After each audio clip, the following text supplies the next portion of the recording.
All right, everybody, welcome to the Leadership Mastermind podcast. I am Mitch Peak, and this is my co-host Laura Brandeo. How you doing, Laura? Hello, Mitch. I am so looking forward to hearing from our guest today. Allow me to introduce you to Frank Garza. He is the visionary executive that empowers others to reach their goals with enthusiasm and measurable results. He is the CEO and co-founder of Conscious Selling, a consulting firm that works with technology companies worldwide. And Conscious Selling combines the fast-paced visionary ingenuity of the West and fuses it with the ancient yogic wisdom of the East. And being the CEO of Conscious Selling also allows him to work from anywhere, so he can pretty much attend every Iowa game to watch his son, Luca. And on the Leadership Mastermind podcast, we want to provide our audience with insights and perspectives from our experts so that they can learn, grow, and be inspired to be a leader to their clients and themselves. All right, Mitch, let's jump right in. All right, Frank, welcome to the show. Well, thank you both. Laura, thank you for that excellent introduction. I think I might just want to record that, put it on our website. What do you think? Excellent. Thank you very much. Yes, so it's an honor to have you. You know, like I said, I met you, I think last year before the pandemic when my son and I attended a game, and we got to meet you and Luca. So I do appreciate you coming on with us and giving us an opportunity to pick your brain a little bit. So I'll start by asking you this. What are your top 3 key pillars to leadership? Great question. By the way, Mitch, it's a pleasure. Thank you both for having me on there. Mitch has been very persistent and hanging in there with me in spite of how crazy it's been. You know, Q1 is really a crazy time because it's usually in my business, you're doing a lot, what we call RKOs. Used to be SKOs, sales kickoffs. Now they're revenue kickoffs, and we're doing a bunch of training in amongst stuff. So he's been very patient and persistent, which is okay. The 3 pillars of leadership. So first is to know thyself. Your actions are a manifestations of your beliefs. So guess what? Your convictions will show. And if you're not genuinely authentic, forget about it. So first is know yourself, because you're not going to hide it. Actions are manifestation of beliefs. The second one is selfless leadership, servant leadership. In other words, when we're winning, it's everyone else. It's doing the job. When things aren't right, you're first in line. Lao Tzu had a great quote. I'll read to you. A leader is best when people barely know she or he exists. When her work is done, his aim fulfilled, they will all say, we did it ourselves. And that's the idea of selfless leadership, is to, again, you got to be genuinely authentic. You got to serve others. And when you serve others, Laura and Mitch, and you're vulnerable and you know that creates loyalty, because you're being authentic and you're being genuine. And you're selfless, you're helping others. And whenever you do that, it comes back in spades. It's not so much that leaders create more followers. No, they create more leaders by being selfless in their leadership. And that's the real key. So then the third one is you must have a vision/plan. It's not just a vision. You got to know how to deal with that vision. How you're going to execute. It's a vision plan based upon guiding principles that everybody can identify with. So when you teach the why and the what, the how becomes easy, because they understand what you're trying to do. You can't rote memorize things. No, you have to get people to understand what your guiding principles are. So when in times of trouble, you will defend them. And if you don't know what you're defending somebody else's, and that's not leadership. So those would be my top 3. And it's not just based on me. It's based on observing the top CEOs on the planet that we serve. So, it's an amalgamation of all that, but this is what I found to be, in my opinion, the top 3. Wonderful. And those are all fantastic. But I want to start with the first one, with knowing yourself. Why do you think people struggle with being vulnerable, being authentic, and being true to themselves? Especially, I think, as we get older, we get a little more comfortable with being ourselves, and we kind of figure out, you know what, the best person I need to be is who I am, and share that with the world, and the world will love me. But why do you think there is a struggle, especially when you're coming up out of college, those first jobs, you know, trying to figure out your place in the world? What is some recommendations of how to, especially that section of time, to lean into their gifts and themselves and being authentic instead of emulating others? That's a great question. It's actually relatively simple. It's not easy, but it's simple. And that is that most, even taking college kids, which we see every year coming into the tech world, and they've got masters and brilliant talent, and all of a sudden they're given a bag and a quota, and who they think they were going out the window, because now they got to go talk to strangers, and their mother, father sitting on their shoulder saying, "Don't talk to strangers." Oh, what do I do, right? So the easy part is this. Most of all that work that they've learned has all been on the outside. It's been outside driven. There's been nothing dealing with the inside. For instance, while it's changing rapidly, most executives have never even on purpose intentionally meditated. In other words, how long can you live without food, Laura, on average? What's your guess? What do you think? How long can you live? A few days. A few days. Well, about 3 weeks, right? About Get out! Is it that long? You can actually make it. You can all make. Okay. But you're right on the next one. How long can you live without water? That's a couple 2 days. days. Yeah, 2 that's 3 a days. short. Less if you're older. How long can you live without a breath? Only a few seconds. Yeah, Short. 1. So how often do we practice eating? How often do we practice drinking? How often do we intentionally, on purpose, practicing breathing and getting inside and getting a connection with who we are? Hardly ever. Right. And listen, it's our superpower that most leaders give away. And what do I mean by that? Well, listen, when your mother was giving birth to us, right? All mothers. The first thing the doctor said was get the thermometer, get the EKG, get that out of the way. Well, I'm going to teach you how to breathe. Because if you don't breathe properly, you're going to die and kill your baby. But then after that period of time, no one goes to their breath, because the inner conditioning takes a different route. It's not fast paced, not all this outside stimulus. No, you are the stimulus causing it yourself by going first inside. You got to lower your heart rate about 15 beats a minute.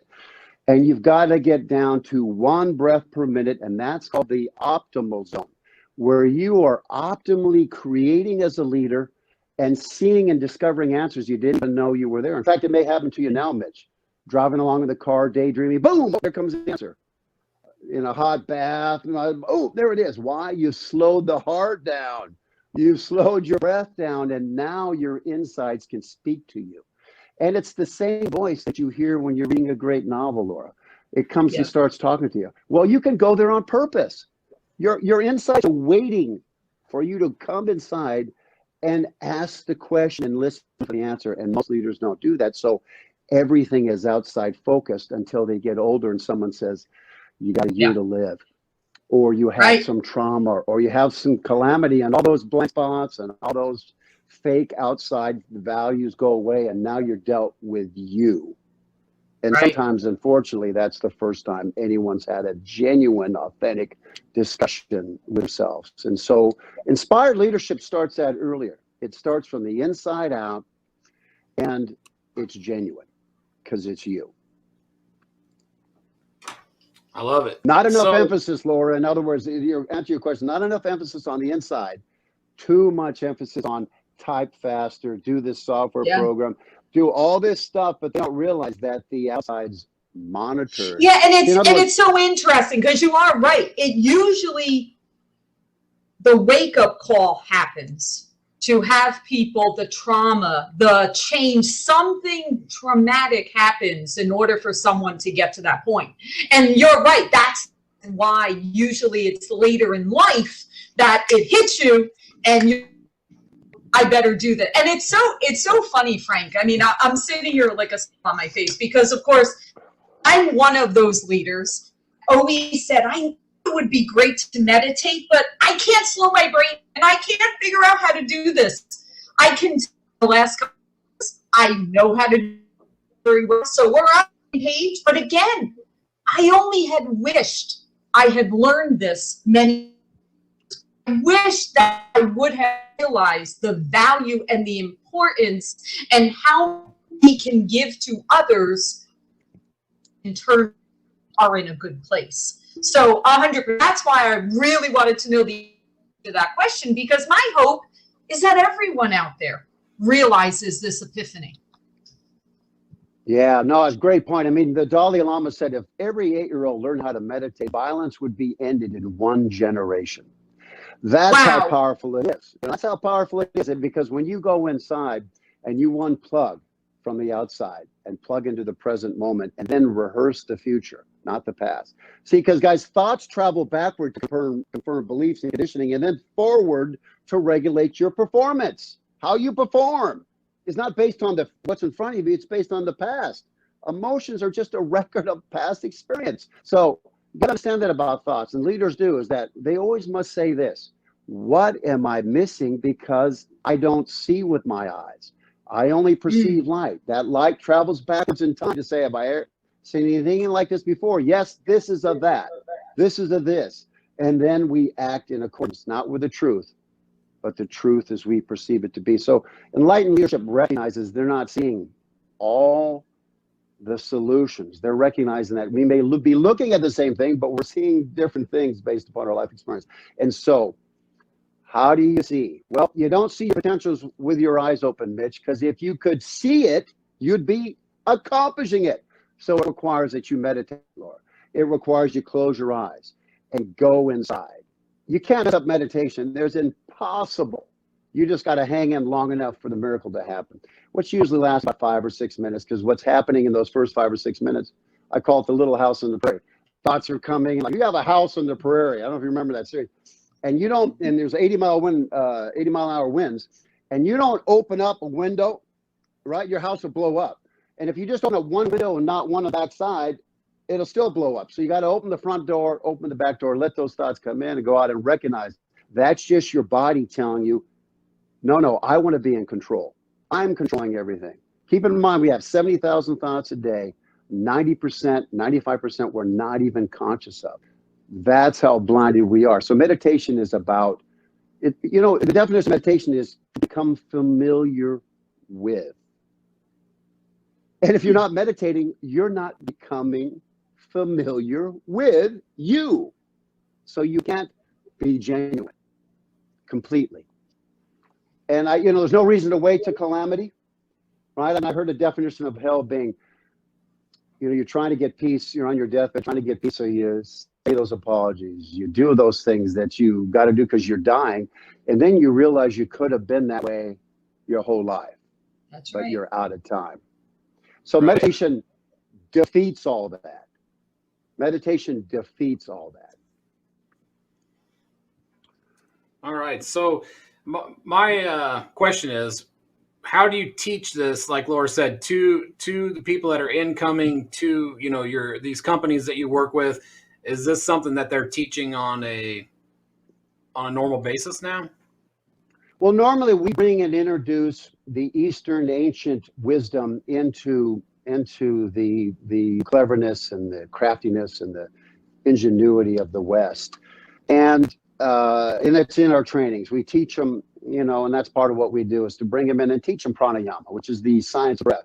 Teach them how important it is, because it takes several things. Slow your heart rate down. Then we use visual rehearsal to rehearse the future, not the past, to create new realities. And so that is something that we train and introduce folks in, and then they continue to do it. Several of our clients are deeply into it, like Benioff at Salesforce.com, which on his 61, every floor of the 61 floors of the Salesforce Tower, largest building in the Western Hemisphere, he's got a meditation room.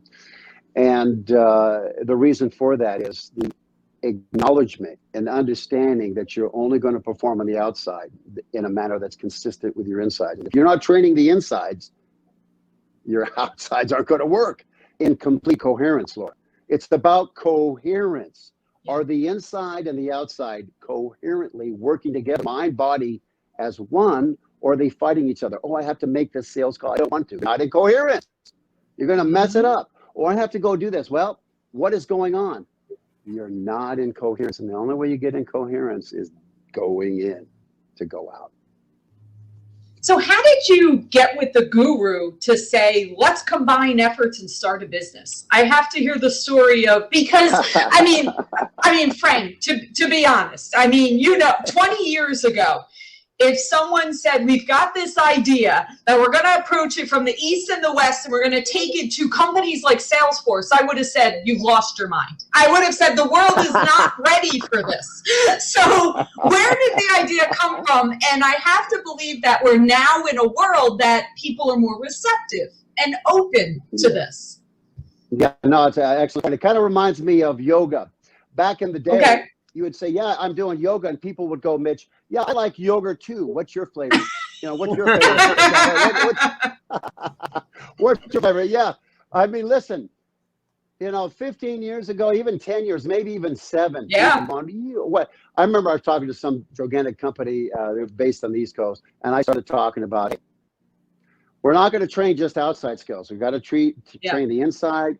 So the outside, the guys go, hey, are you from California? Are you a hippie? Are you a hippie? Yeah, are you a hippie, man? Are you smoking some doobie? Or, what are you doing? Because they just weren't enlightened yet. Yeah. Right? They're not enlightened yet. Most of our leaders still aren't there, but you're right. It's coming around. It's changing. Why? It's required.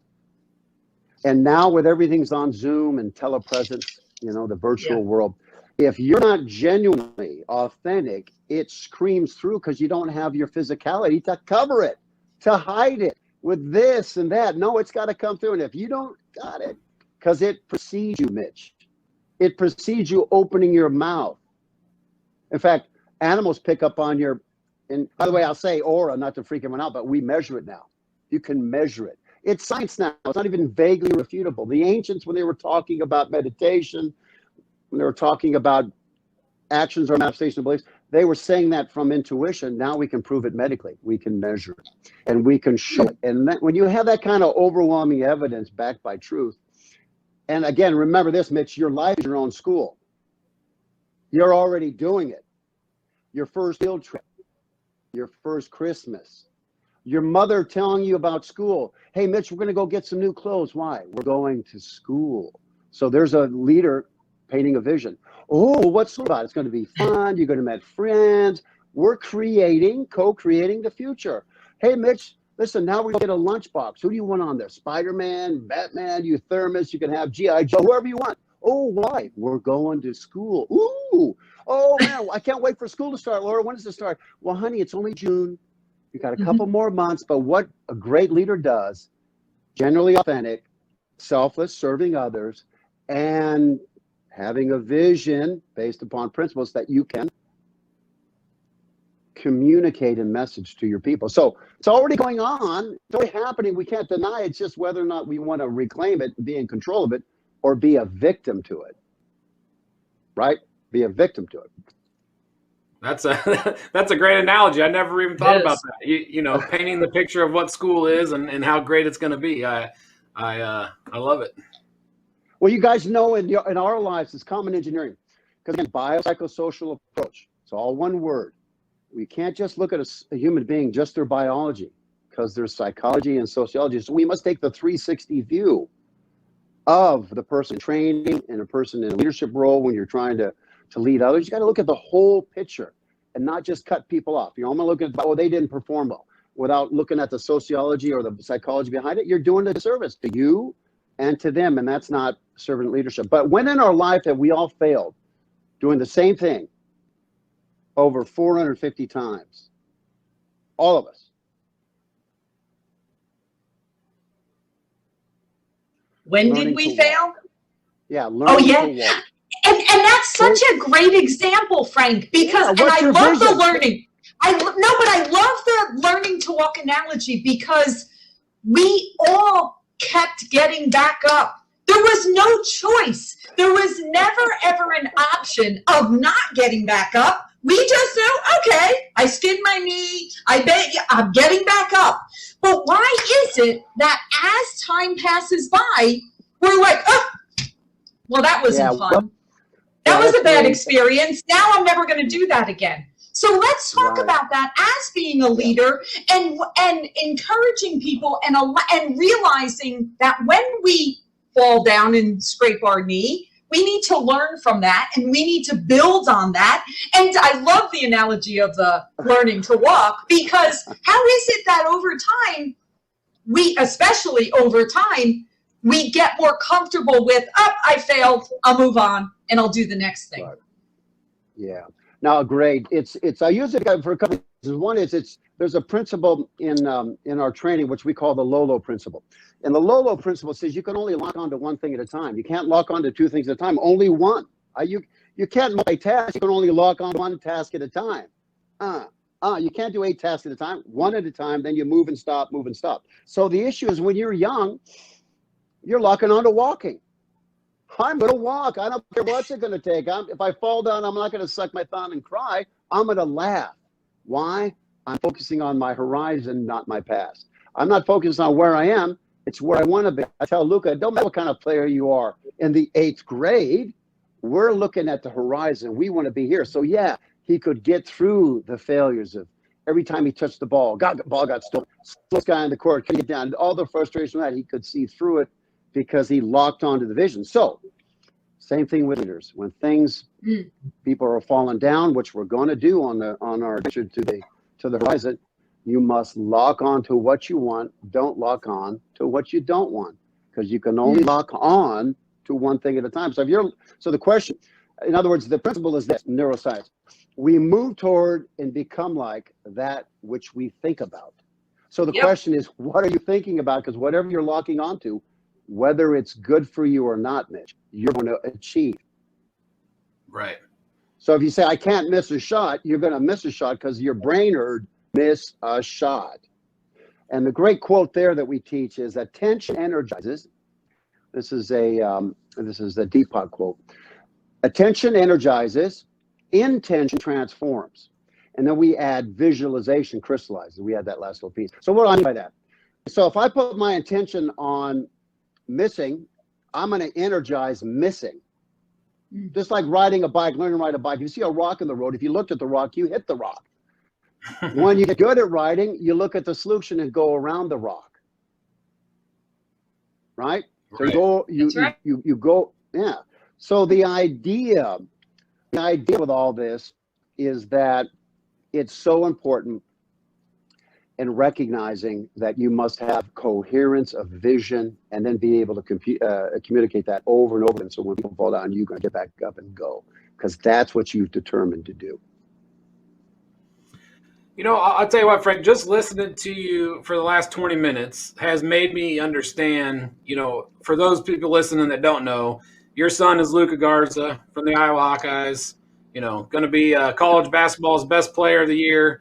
And, you know, he's come a long ways. So, you know, listening to you, it makes me understand his journey. It makes me understand, you know, where he came from and how he's been able to grow and get better every single year that he gets on the court. And it's always a new goal. Like you said, you always have something that you're doing. So tell me a little bit about how your philosophy of training, you know, how that works when you're training and working with your son. Well, you know, it's a great question. I mean, we all know this because life is our school.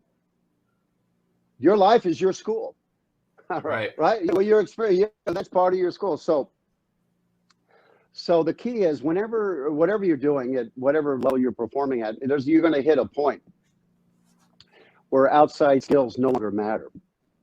You're going to get to such a proficiency that you may have had an advantage over someone because you were taught better to read Latin or something, or you learned that software program, so you had better outside skills. But pretty soon, you'll hit an impasse.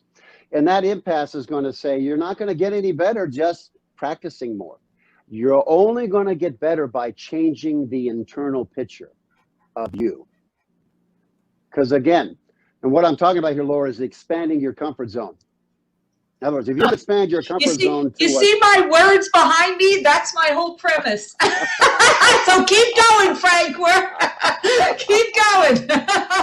Yeah.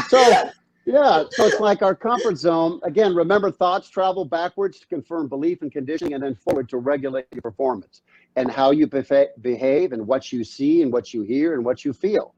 All based upon, be like getting in a car, driving forward, looking in the rearview mirror. But see, no one teaches this stuff. That's why there's so much outside stuff that we need to have both. The combination, the harmony of both. But the comfort zone is important. And Luka experienced this. He, as a sophomore there, had a string of games where he was 21-12. And they were saying, oh, you're the best big man in the country. And all of a sudden, Luka said, no, I'm not.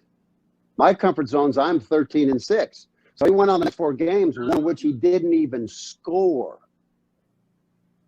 to make sure that the outside matched the inside, because that's how it works. The outside right now, whatever you're doing is matching your inside, and the only way to make the outside better, longer and permanently that way, is you must change the inside, because actions are a manifestation of beliefs. So if you want to be a better player, the question is, have you changed the internal picture so that now you score 21-12? It's like, yes, I did. Thank you.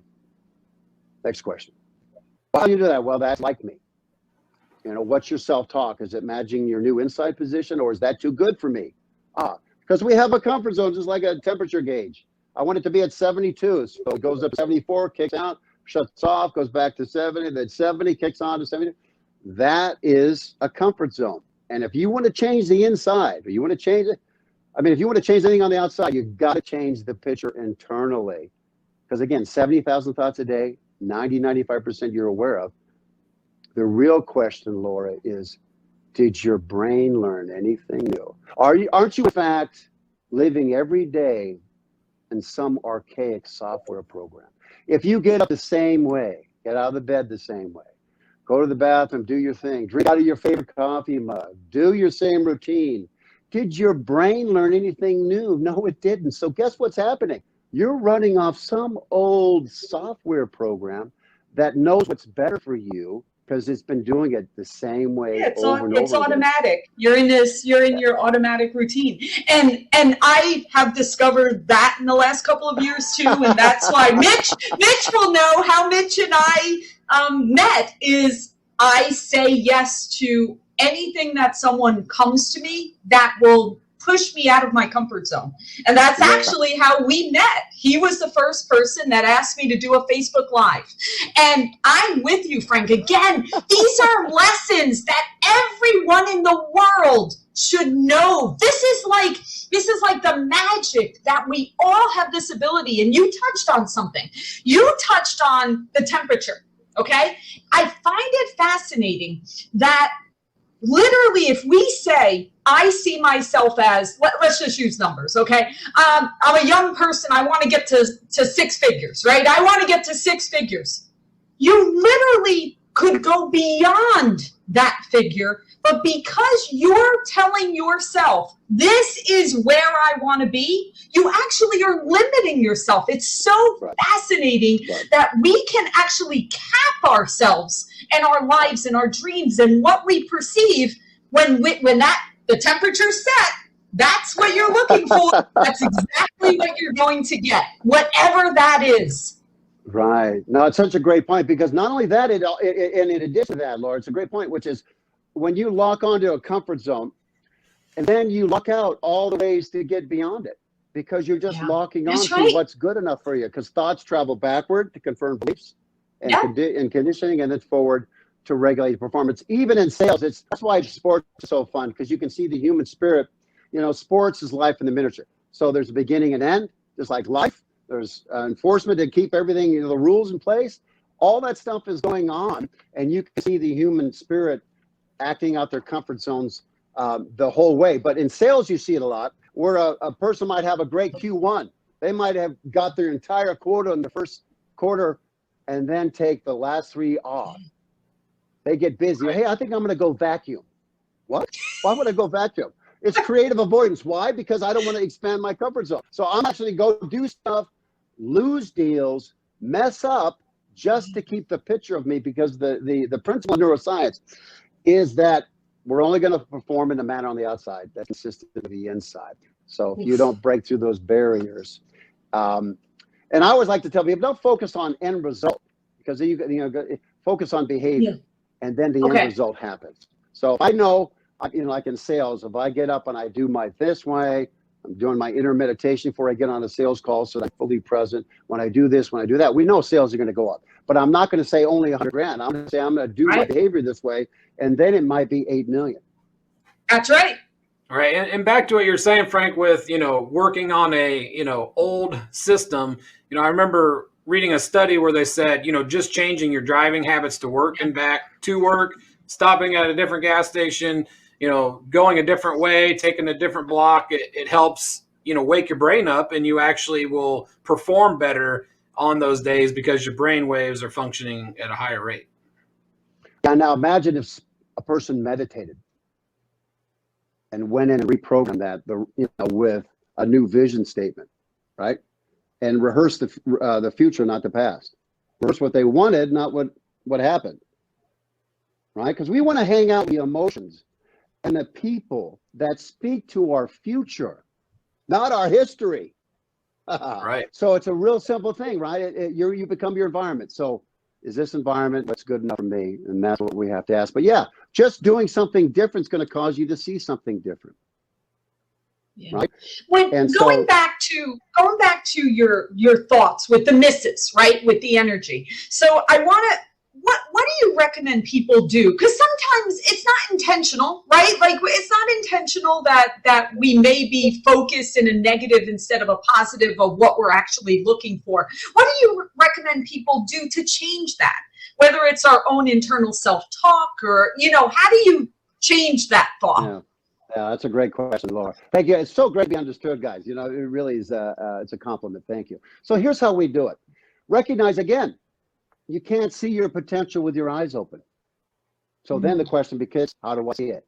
So here's how it is. And we advise this. We have a youth program and a young professional program. It's called Elevate. It's what we teach in the corporate levels. We bring it down so we can teach it to, we even go as young as middle school, but all the people that can't get it unless they're in the training rooms, we bring it. And in fact, we just finished an Elevate program here. We did one January, February here for some folks. Mitch, you may have heard some of the comments on Twitter about it. But here's what we teach inside there is because you can't see your own ears, right? You can't see the picture when you're inside the frame. So how do you do it? Well, here's what you must do. You must create your own board of advisors of you, your own board of directors. And Laura, these have to be the people that looked for and found that which was essential in you. That even when you failed, they still saw what was great inside you. They have to be these people that love you enough to tell you how it is. You need at least two. And so what it is, you form your own board of advisors. Luca has a very large board of advisors. In fact, he's threatened to fire me a couple of times, which he has the right to do. It's your board. It's your board of directors. They must serve and be loyal to your future and not your past. That's rule number one. Rule number two is they have to help you, because it's Newton's third law of motion, which is in order to move forward, you have to be willing to leave something behind. And most times those are old, petrified beliefs that you didn't even know you were aware of. So you got to form your board. And when you form your board, Mitch, you have to say, listen, I'm going to ask you a series of questions, and you must answer me honestly. I want you to be gentle, but you must answer me honestly. And the first question is, what don't you like about me? The second question is, what do you see as my best version of me?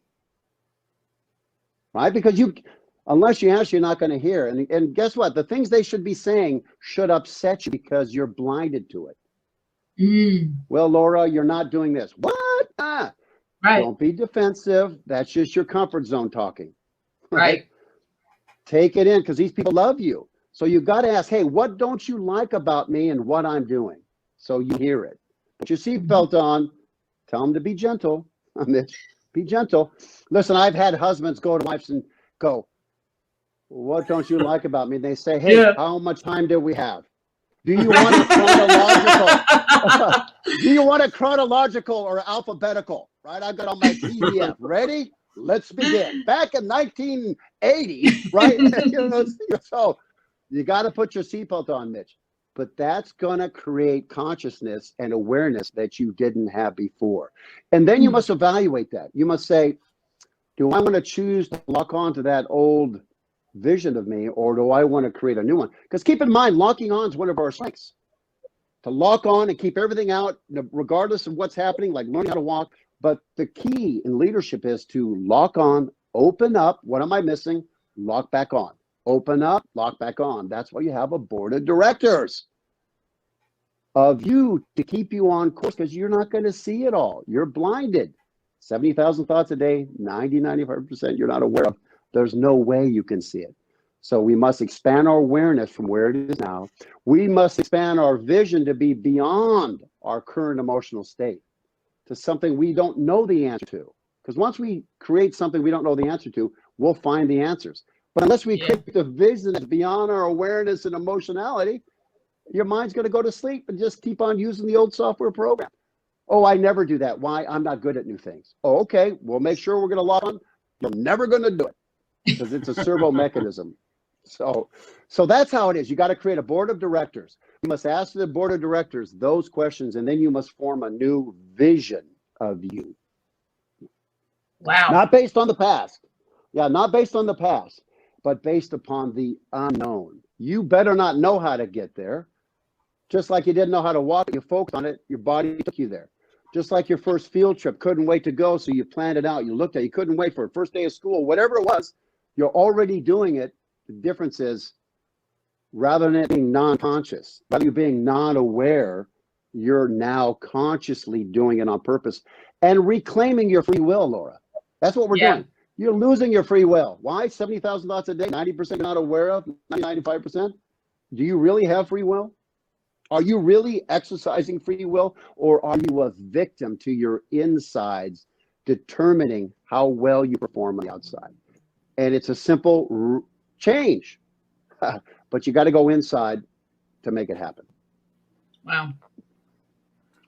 That's deep. Very much so. Yeah.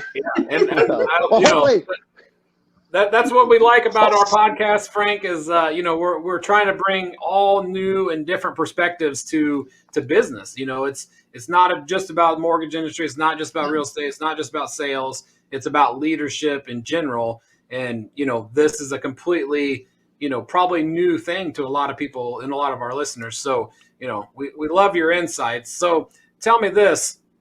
How many job offers have you had from collegiate sports to have you come in and teach this to teams? Because, I could just see this being, a huge success for team building. Well, it really is. I've been, my primary focus has been to help Luca get to where he wants to go. And so that'll be done at the end of this year. And so, I've been offered from several folks to come in and do that. And I'm going to entertain that because when Luca was younger, it was interesting. And we were working together, and he was getting better every year. All those other players came around. Even the coaches said, "Hey, can we work out with you and Luca?" Because they want to get better. So of course I asked Luca. Luca said, "No way." I would have said the same thing. Well, he goes, "Why?" But I just want to be clear. Why, Luke? He goes, "Well, if they learned what you're teaching me and they're better athletes, they're gonna whip me." So it's like. So we're not at the end of that rainbow. That'll just keep going. He'll have 11 coaches, but I'll always have that part of his development in terms of stuff that will always exist. But basically, he's going to be on his way professionally doing that. And then I'm going to open it up and share that, more for folks. By the way, I wanted to share with you this on the vision and this leadership, since this is so specific to what you guys are doing. Imagine this. Now, we were brought into Salesforce, not so much to help them sell, although we did that tremendously. We helped them create a narrative about the vision for the future that people weren't used to. So 13 years ago, the concept of Salesforce was, listen, no more software. Yep. We're going to put everything into the web-based. Cloud. Now, into the cloud. So could you imagine people 13 years ago going, that's stupid, that's dumb. Are you telling me this fictitious cloud is more secure than my server in my closet, my racks that are are you telling me? Yes, it is. So the thing about vision and why it's got to be so, it's got to be based on guiding principles, was because the only way, now everyone has the cloud. It's all cloud-based. But you have to understand, that's why I love technology and what we do in technology, is because we're creating solutions for things you don't even need yet. And that requires selling, because anything real was imagined first and sold. Yep. Yes, all our CEOs were sales guys starting at the beginning, making cold calls, because you're going to learn how to sell money, get investment, sell to hire employees, sell the vision, sell the board of directors, sell the investment bankers. You're selling all the time. And anytime you say yes, anytime you say no, you're selling. So with LinkedIn, it was about creating a narrative about why you would need a LinkedIn address. Why would I need a LinkedIn address? Now there's almost 1 billion. So that's how important, Mitch, creating a vision based upon guiding principles are, because when you can explain the why and the what, the how becomes easy and scalable. You know, what I always say is people don't like salesmen, but in actuality, we're all salesmen. Like you said, Yes. we all have to sell everything. Like you said, if you're looking for a yes or no, I mean, you're selling. Yeah. How about President Kennedy? We're going to the moon in 10 years, landing, That's right. hanging out safely, and returning back. Now that is it's one of the top sales jobs of all time. We didn't even know how to get outside our atmosphere with any kind of consistency at that point in time. So yeah, whether people want to agree to it or not, everyone is all the time. But the number one sale, and this is important, the number one sale is to yourself. Are you selling yourself short, and why? And that's what your board of directors is going to help you find out. You might find out you have a belief about yourself that was based on your child when you were 7 years old or 9 years old, and you had a terrible experience with math. So now I'm not good at math. Why? Well, when I was 8, I wasn't good. Well, what does that have to do with the fact that you're 30 or you're 20 or what does that have to do with the future? There's no future in the past. Past is relevant only insofar as it illuminates the present. And going back to space, look at Elon Musk. Yeah. NASA looked at him and was like, NASA looked at him and thought, this guy's insane. There ain't no way he's doing anything. And now, NASA probably wouldn't be doing anything if it wasn't for Elon Musk. Amen. No. Absolutely. And he took that vision from Tesla, former Yugoslavian. And, it's like what Tesla says, what I'm doing is for history and the future. Yeah. Even though right now people can't get it. And Musk was smart enough, brilliant enough to pick up those patents and those ideas that were that old and carry him forward. And that's the vision, boy. That's when no one else believed in him. Remember when Tesla was tanking and, we hate Musk. Now he's the wealthiest guy in America. And that happened in the last 6 months. Yeah. Because he was willing to burn stacks of cash to make his vision a reality. And people laughed at him, but it didn't take long for Just like learning to walk. Just like learning to right. There you go. Yeah, if you and I started to learn how to walk today, there'd probably be a lot of people laughing at us. Yeah. If we're crawling along and trying to. If it took you this long, Mitch, you've got an issue. Well, you know what happens is Laura asked this question earlier, and I didn't really answer the thing about my partner, if you want me to, I'll finish because I got. Yeah, I actually do want to hear that story too. I had a senior moment. And all this gray hair, I had a senior moment. But you remembered it. We got back to it. We could come back to it, but now I just lost my other thought about it. It was like, no, you asked about it earlier, which is, okay, what happens is when you're a kid, I want to walk. Nothing gets in the way. You don't sit there, suck your thumb. Oh, I can't get up. I failed. Everyone's laughing at me. So what happens as we get older, Laura, we get hypnotized.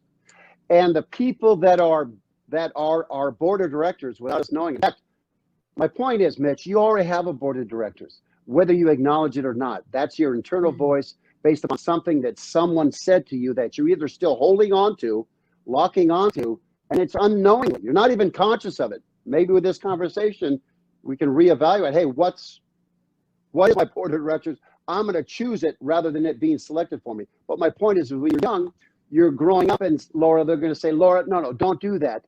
Girls don't do that. Or Laura, don't do that. You know how you are. You're not good at that. I don't want you to get hurt. Get back to where you belong. Where's that? Where I tell you to be. Where my vision is of you. What I want for you versus what you, because you're not old enough to figure out. So what happens is we get hypnotized to the point where now we forgot the joy and inspiration of change, like learning to walk. See, it doesn't have to come through pain and suffering. Change can happen with joy and inspiration, just like your first field trip, first Christmas, first this. You already are using it, but you're not conscious to it. So part of the whole thing about conscious selling is becoming aware. In other words, we say this in our one of our slogans, which is conscious selling, common sense that's painfully uncommon in sales, which are things like we're talking about. It's painful to realize that I'm determining my own future based on my insights. Oh God, I did that on purpose. I sabotaged my sale. I sabotaged my thing based upon my comfort zone. And that's, but it is liberating and self-empowering when you reclaim your engineering and you update your software program to rehearse the future, not the past. And the beauty of all that, Frank, is we actually all have the ability to do it. We all, right now, if we decide, here we go. It's not, no one needs to give us permission. No one needs to say, okay, Mitch, today is your day. You get to now do this. We all have that ability, which is awesome. Yeah. Wait, I still want to hear the partner.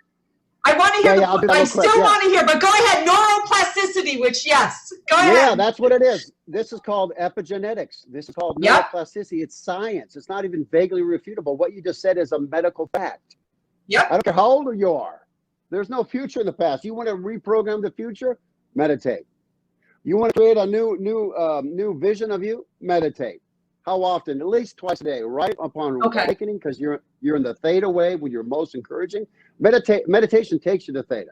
You're already there when you wake up. So program your day. What is it you want to accomplish? Tell your software rather than doing your old routine, which is not telling your software anything. It's just living out a past.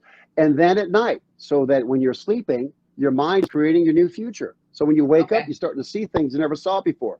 You guys ever I have everyone, you know, when we do our first meditation, I say, okay, I want you guys to all recognize an orange vehicle. I want you to count the number of orange vehicles between now and I see it. Pretty soon they come back. Last night, the guy saw 41. Why? Wow. He programmed his, what we call, it's part of our technology, a reticular activating system, to go find them, just like it goes and finds stuff for you. And he saw them, just like if you wanted to buy a refrigerator, all of a sudden you hear the radio ad. You'd see the internet thing. Why? You programmed your software. So I'm telling you to do it on purpose, consistently, and watch what happens. Be ready for the results, because it happens as magically, as easy as what I just shared with you, because it's our engineering. So anyone can do it, just learning a new skill and making a different choice.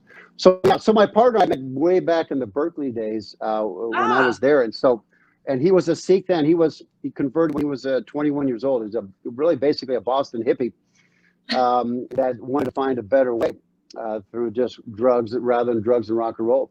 He said he majored in chemistry as a 21-year-old. Now he's 70 now. Doing LSD, right? So he said, better do something different or he's going to die. So he found his spiritual teacher, a yogi from the East, and then went on his path. So I met him in Berkeley, and we just hit it off, and I had always been open to inner growth for outer strength. And so we just hit it off from there. And then now it's become more of a mission to get out there and share this knowledge, because this awareness is what's going to cause things to change. The awareness, see, we live in an age now. We got more than the Library of Alexandria on our phone, on our smartphone. Yep. So we're in an era of knowing, but that's not enough. We got to know how. So we're teaching the know-how. There's pranayama exercises, which is the science of breath. There's visual motor rehearsal, which is the stuff we took from NASA. In other words, when Apollo first went to the moon, you can't go out and practice going to the moon. You got one shot at it. So they went in their mind 1 billion times, so much so when Armstrong landed, his resting pulse was 50, just like a marathoner. How could he be that comfortable? Because if you go there in the mind over and over again, just like you did on your first field trip, just like you did when you rehearsed your first date, first this, whenever you did it, you used your programming to simulate the future, rehearse the future. So when it came to doing it, you did it correctly. Same thing here. We're just suggesting, and it's medically proven, if you do that on a regular basis, you move forward. So my partner taught me all the breath work, And there's more for him to teach me. He's a master at it, master meditator, master yoga, kundalini master. And so now more than ever, there's no more excuse for leaders to just constantly shove down your people's throats outside skill development, because it's only going to go so far. And in fact, it's a $42 billion business, wasted 80% of it wasted, because all it is outside. You know, and in athletics, it's lift more, run faster, eat more. No one's taken on the inside and teaching these young people a life skill that they'll use for the rest of their lives. Yeah, forever. Yeah. Wow. So he's a holy man. I'd only have a partner as a holy man. I say, hey, Guru, Ganesh, we call him Ganesh affectionately. He goes, yeah, I have 2 ears. I got 2 noses. I got 2 holes here and a mouth. He's like, yeah, I'm a holy man, I guess. There you go. There you go.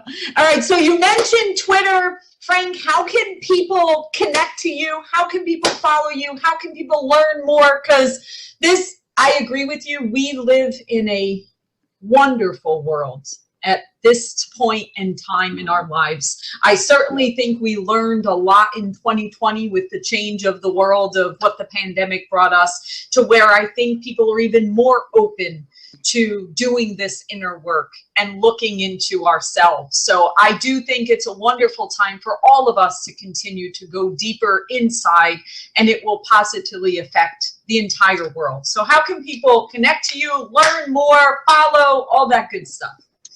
Well, thank you for that one. So my Twitter account's at Frank Garza 57. So you can connect with me there. But we just finished our February class. We'll be offering out something. I think we'll do April, because March is March Madness. Right. And so I'll be occupied with that. But we'll offer another course in April, Elevate. We'll have a couple sessions there, 2 sessions in March to get this out there. And we'll advertise it on Twitter. It'll be on our Elevate website's called sportshood.net. So sportshood.net. And our stuff's on there. And then, of course, for those out there that have sales teams that maybe aren't performing at the level they want to, just go to consciousselling.com. We have a contact form. Fill that out down there, and we'll have someone get contact. And that is awesome. Because you know what the thing is like, as a leader, it's almost a disservice, because remember, the first one was know yourself. The second one was selfless leadership. If we're not providing our people with inner skills to deal with all this change and all this stress, I'm telling you, the productivity is going to be like this. Now, what have you noticed about Salesforce? They keep on going like this. Our clients are going like this. Why? They got inner skills. They got inner skills. And you know what? It's such a competitive advantage now to have inner skill development, because you're just whipping all those leaders that would look at that stuff as hooey or weird or new age or whatever. It's ancient. Yeah. And it's only in the last 5 years it's been backed medically, irrefutably so. You can't argue with anything I'm saying. It's measured, it's proof, it's a fact. The issue is, are you going to get over your own comfort zone, your own self-limiting belief, and go do it on purpose, being a master of your inner skills, not a victim to it. So it's like, you provide this selfless leadership to your folks, you give them a life skill, they're never going to get it. Leadership's not about making followers, it's about creating more leaders. That's right. It's the greatest gift we could give. It is. Love it. And to ourselves, by the way, to ourselves, number one. See, the magical thing about the biopsychosocial is when you do for someone else with no expectation in return, you're on your way to karma land, right? That is right. Which, there's a great essay by one of my favorite authors, Ralph Waldo Emerson. The essay, and I recommend it for all business, everybody, but certainly leaders, is his essay on compensation and his essay on self-reliance. The first one is his essay on compensation. It talks about all this. This stuff's all written down. It's just, again, we're in the age of knowing everything, but that's not enough. We must know how, and this is all about how do I do it then? And that's the era we're in. But it talks all about selfless leadership and the fact that it's a giver's game. Yes. And so anyway. Absolutely. This has been a treat. My goodness, we've learned. Mitch, you got it? You ready? Today's the day. Right. The day is everybody's day. All right, Frank. Well, hey, Exactly. I appreciate you joining us. It's an honor to have you. And, like I said, or like you said, I was very persistent, and I appreciate you saying yes. Like Laura says, you got to say yes every day. And if you didn't know, she's an author now. Her book just That's came my out. book. So that's her book. Oh, so Say yes that's the every name of the day. book. Super. Yes. And do you remember that Jim Carrey movie when he had to say Yes. But it's not about saying yes to everything. It's actually very in line with you. It's making the most out of every single day and not repeating the same thing every day and going on autopilot. So very in line. Yes to yourself. Yeah, so it's like That's saying yes correct. to yourself. Yes to your future. Yes to a new Right. future. To rehearse To my the future. best So I love life. My best Super. life. That is Beautiful. exactly I love right. it, Lord. I'll have to pick that up. I'll have to pick that We up. are kumbaya, Frank. All right, guys. Thank you for having me. Thank you for having me. It's been a pleasure. Much appreciated. And congratulations on your show.